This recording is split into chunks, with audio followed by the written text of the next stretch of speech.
unpack. We unpack.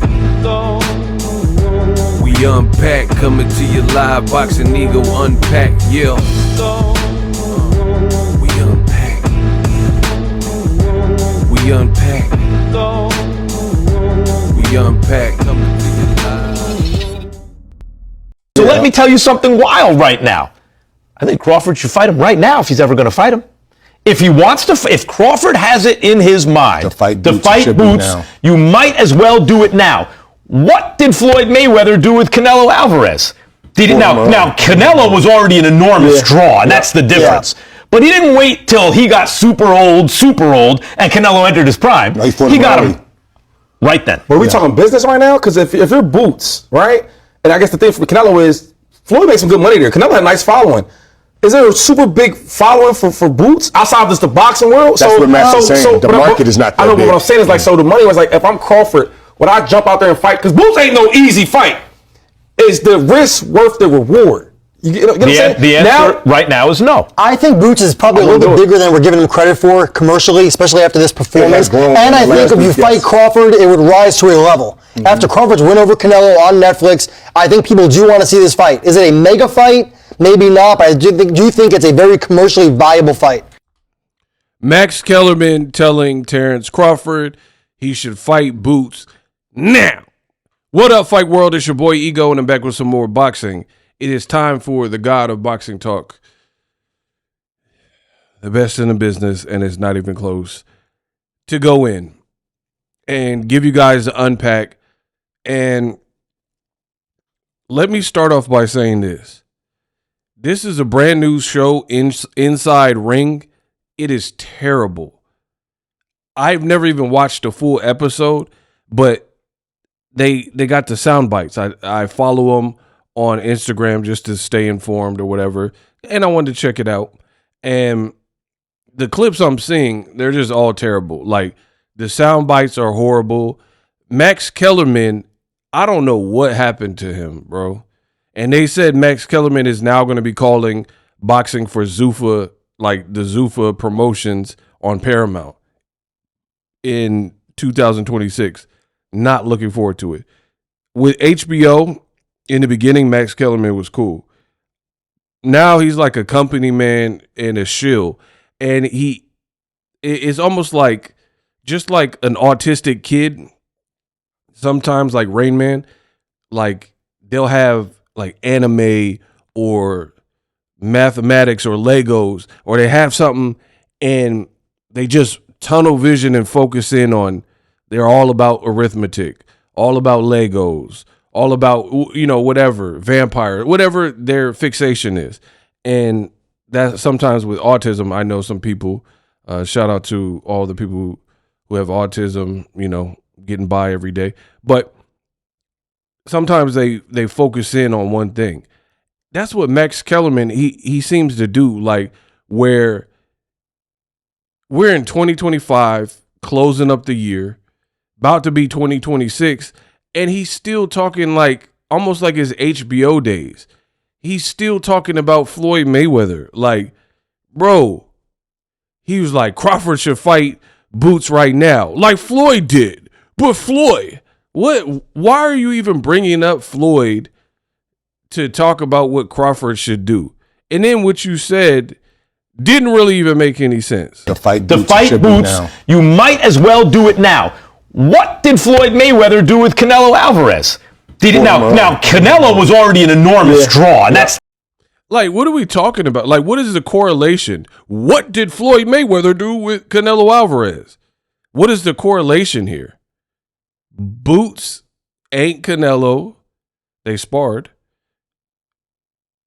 Crawford's popularity is not Floyd Mayweather. Like, they're different fighters. They've done different things. So it's like, why did you even bring that up? The difference. Yeah. But he didn't wait till he got super old, and Canelo entered his prime. Then he said Floyd didn't wait until he got super old. Floyd was 36, about to be 37. This man, I thought Max knew boxing. If you look it up historically, 37 or before many fighters are retiring right around there, right? You look at Oscar De La Hoya, his last fight was Manny Pacquiao. I want to thank God. He showed me the way to right? That was De La Hoya's last fight. If I'm not mistaken, De La Hoya was like 35, maybe 36. So what are you talking about? Floyd wasn't old, like super old. In boxing years, because you have human years and you got I get punched in the face to make my coin because I'm a professional boxer years, which are not the same. Like if you work at Kmart and you work there for 27 years, by the end of it, you shouldn't be punchy. You shouldn't have CTE, just working a regular, like typical kind of retail job. However, if you box for 27 years and your brain swells and getting knocked around and taking punches and sparring, you might have slurs. You might have your faculties aren't good. Some fighters develop like Parkinson's, like Freddie Roach, Muhammad Ali, different things like that. Boxing is its own stuff. So if you look at it historically, most fighters are probably wrapping up their career right in that 37 to 40-year-old mark. And if they're not, they're probably past their prime date, and maybe they keep fighting because they need money. Like Shane Mosley, he was going through a divorce and his wife took, some of his money or whatever. So he kind of continued fighting probably later. But most fighters aren't like spring chickens. What is Bex talking about? He's like, Floyd fought, he's trying to make it like Floyd fought Canelo with an advantage. I know what he's doing. He was like, Canelo was young and Floyd wasn't super old. That's this connection to Crawford boots, which is weird. What did Mayweather do with Canelo Alvarez?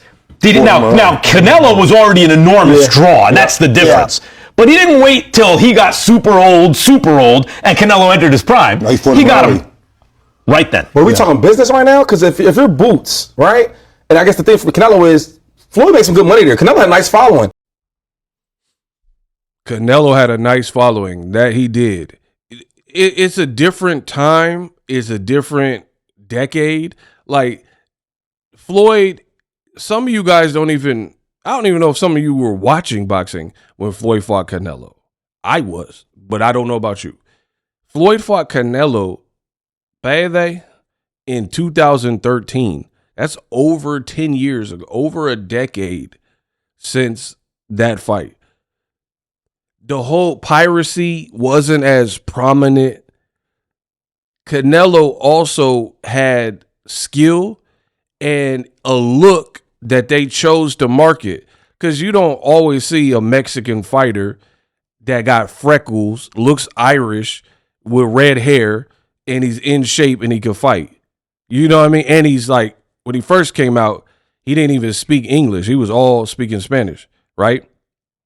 So Canelo came in early because he started as a pro age 15 and came to America 18, 19, and he was doing his thing, unique look. It was a package that Golden Boy was promoting. So completely different storyline. Canelo had uniqueness about him and like had star quality already, right?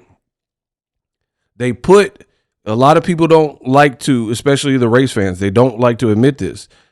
Canelo, part of his popularity was Floyd Mayweather, because Floyd was an established act and Al Heyman was putting Canelo, who was like a rising star, on Floyd undercards. When Floyd fought Victor Ortiz, when Floyd fought Cotto, and probably more, Canelo was on the undercard pretty much as a co-feature.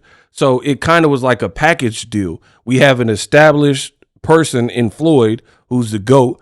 He's guaranteed at the time doing $1 million plus on pay-per-view or close to it. And then that prime real estate we're going to give to Canelo. So fast forward to the future, Max Kellerman's bringing up this fight as if it pertains to Crawford. Crawford is older than what Floyd Mayweather was, so there's no correlation there. Crawford don't fight like Floyd Mayweather, you know what I mean? So his body might have more injuries or, you know what I mean? And then Boots hasn't been branded like Canelo. So it's like, what are we even talking about? I don't even understand. Like, this is a boxing show that is supposed to, like, update the fans, and then they're just talking about senseless things. Then you had Mike Coppinger, who says, I don't think we're giving Boots enough credit for his commercial appeal. The risk worth the reward. You know what I'm saying? The answer right now is no. I think Boots is probably a little bit bigger than we're giving him credit for commercially, especially after this performance. And I think if you fight Crawford, it would rise to a level. He said Boots is bigger commercially than we're giving him credit for. Based on what? If that was true, then how come Eddie Hearn will not take him away from within an hour or two of where he's from? To be a big star in boxing and in America, you can't just be relegated to your region. Bud Crawford he just fought in Vegas. He's not from Vegas. He said he don't even like Vegas. He likes the smaller city life, right? He said he's not a big fan of Vegas and California, some of the busier states, in an interview. So Boots, you have to put him, and people are going to be like, oh, Ego, you're hating on Boots, but they can't prove me wrong. You have, at this point, now I'm not talking about the future because I'm not a soothsayer. So it's not my job to predict what's going to happen in the future. I'm talking about right now.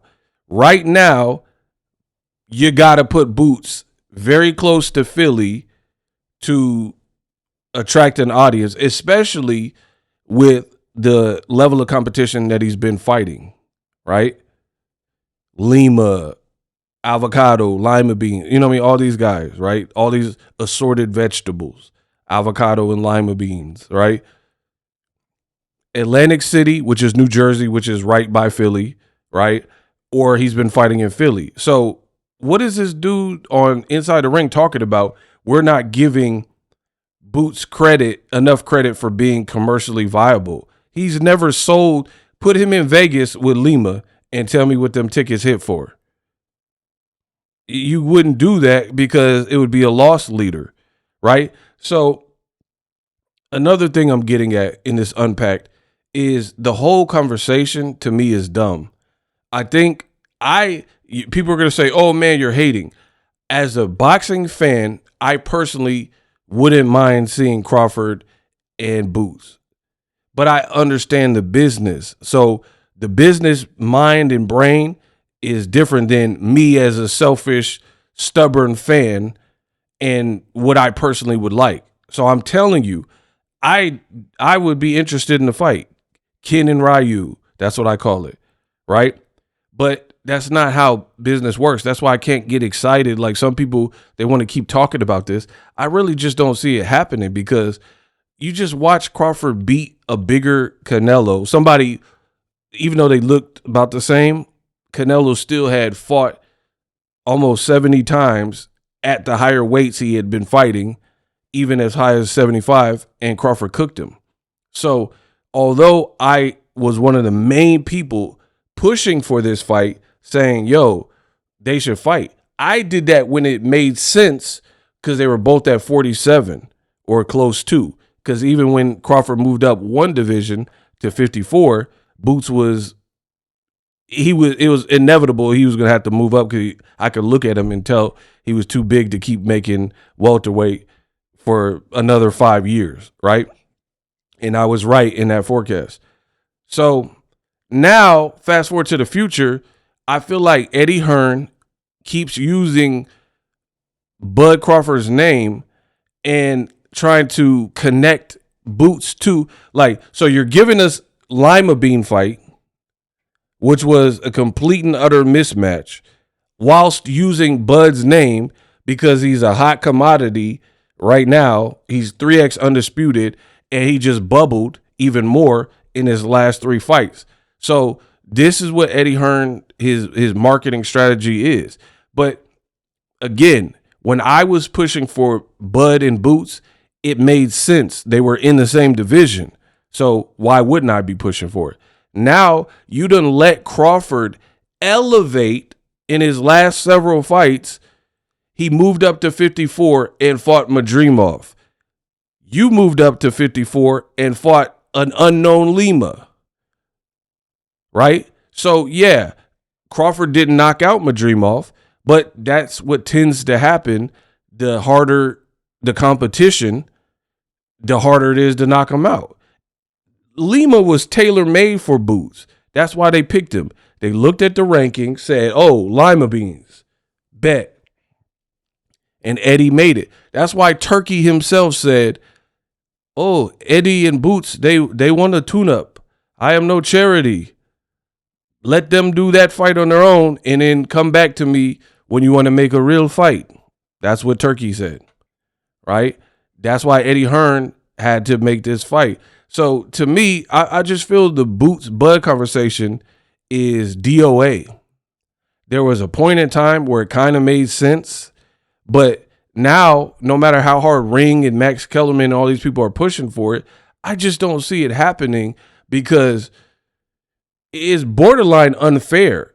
Crawford got to move up 2-3 weight classes to fight Canelo. He got to move up and immediately fight a champion, just like he did at welterweight, moved up and immediately fought Jeff Horn, who, even though he wasn't like a beast of a champion, he still was a champion with a belt. So Crawford's already a made man. He's already established, and he's already 3X undisputed. Nobody's done that. So he got the accolades, guaranteed first round Hall of Famer. He looked splendid versus Errol. He looked splendid versus Canelo. And then he had a quasi-tough fight with Madrimov, but I thought he won the fight, which is what I've always said. It was tough though, right? So for me, you can't just ride off the coattails of another man's success. Crawford is doing very, very well for himself, namely since he became a free agent. Boots is a phenomenal potential person, but how you get to fight Lima and then just jump to Crawford? You know what I mean? Like, how? Like, Crawford, even for him to get Canelo, even though I wasn't big on the fight, I still not big on the fight, but it is what it is. But he could at least say I'm 2X undisputed and I'm pound for pound on the number one. I'm pound for pound top 3. So give me Canelo. But who is Boots right now fighting Lima, Stanionis, David Avocado, and Chris Van Herdeen in these style names, Villa, who then lost right after that by stoppage. So we don't even really know how good Villa was. He was just tough with a chin, right? Even though that's my favorite Boots performance, by the way.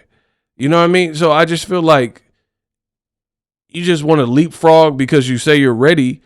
If Eddie Hearn really wanted to make the Crawford fight, there are so many top fights he could have made at 54 for Boots to make a real statement.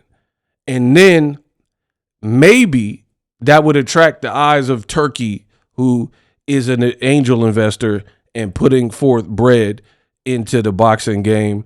And maybe like, man, I want that fight now. Like, Boots just knocked out Charlo, or I'm not saying that would happen. I'm just making an example. Boots knocked out Virgil Ortiz.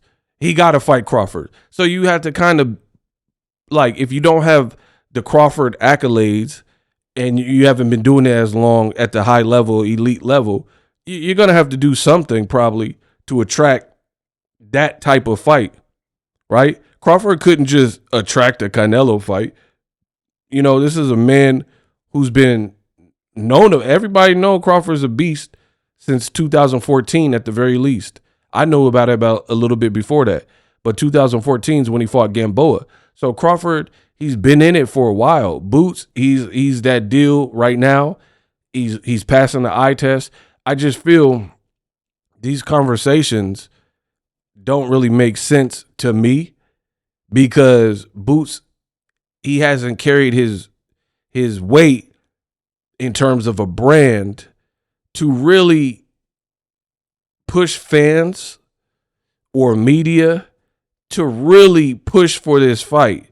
Like, there's certain things you could do and certain statements that could be made. Like, for example, if David Benavidez looks very good versus Yard, that's a good statement to push for what's next. I beat Morrell, and then if I could beat a guy like Anthony Yard, who's in shape, tried, tested, power, athletic, then now he can start pitching. Canelo need to fight me. Bivol need to fight me. Better Biev needs to fight me, right? That's a statement. If Devin Haney beats Brian Norman, statement. If Brian Norman beats Devin Haney, statement. So when you look at the landscape, even Bam Rodriguez, the guy he is fighting, that is a great win because I've watched the dude fight, right? Boots just fought Lima and knocked him out, and he's like, yeah, I had to get him out of there. That you did, but that's not a statement win.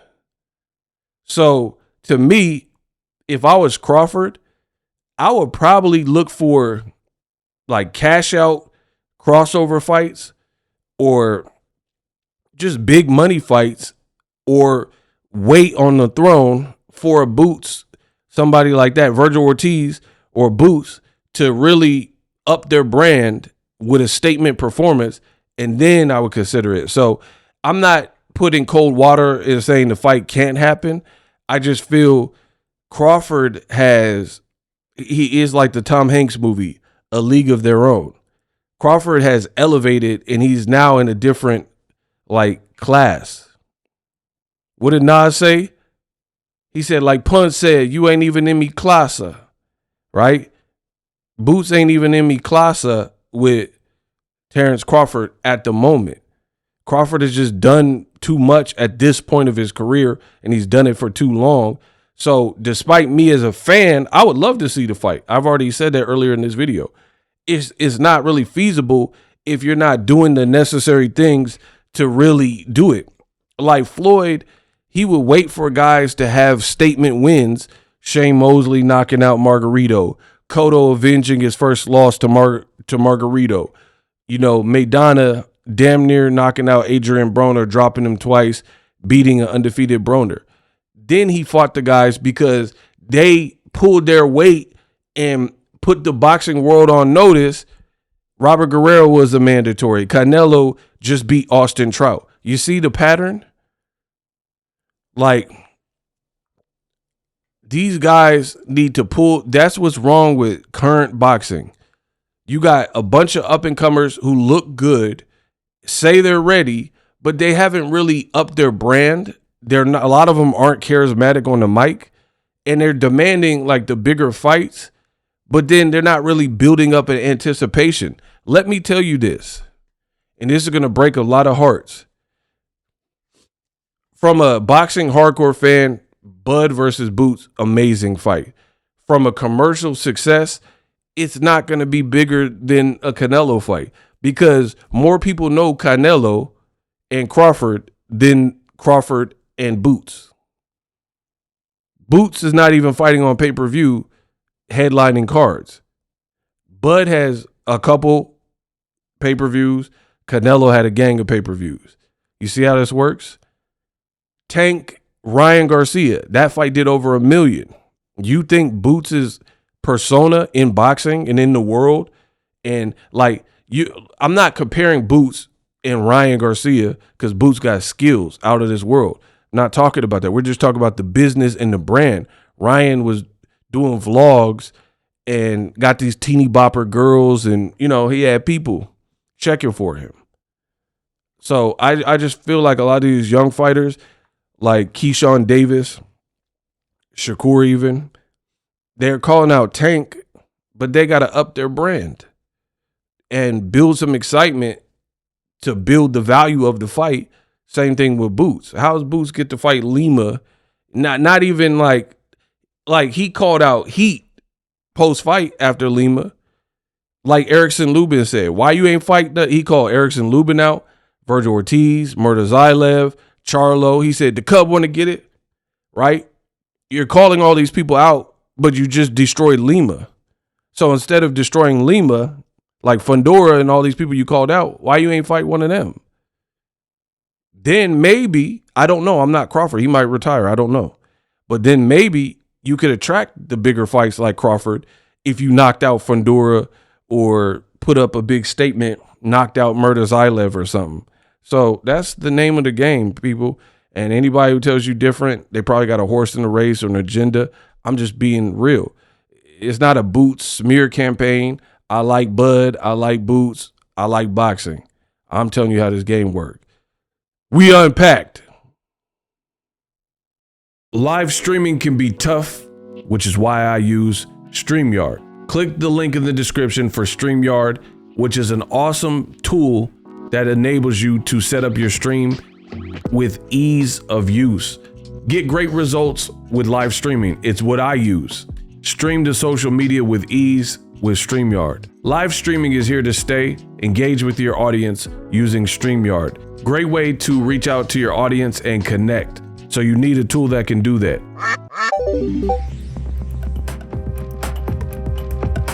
If you're new to YouTube and you're struggling to get views, one tool I can provide to you is TubeBuddy. I've been on YouTube over 10 years. I use TubeBuddy daily to crank out videos just like this one that you're watching.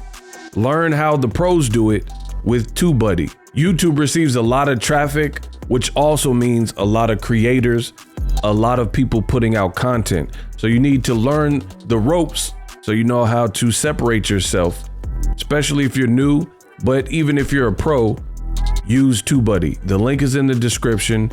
Get more views, more subscribers, and a higher click-through rate, so ultimately you can realize all of your online goals. Use my affiliate link in the description and grow your channel fast.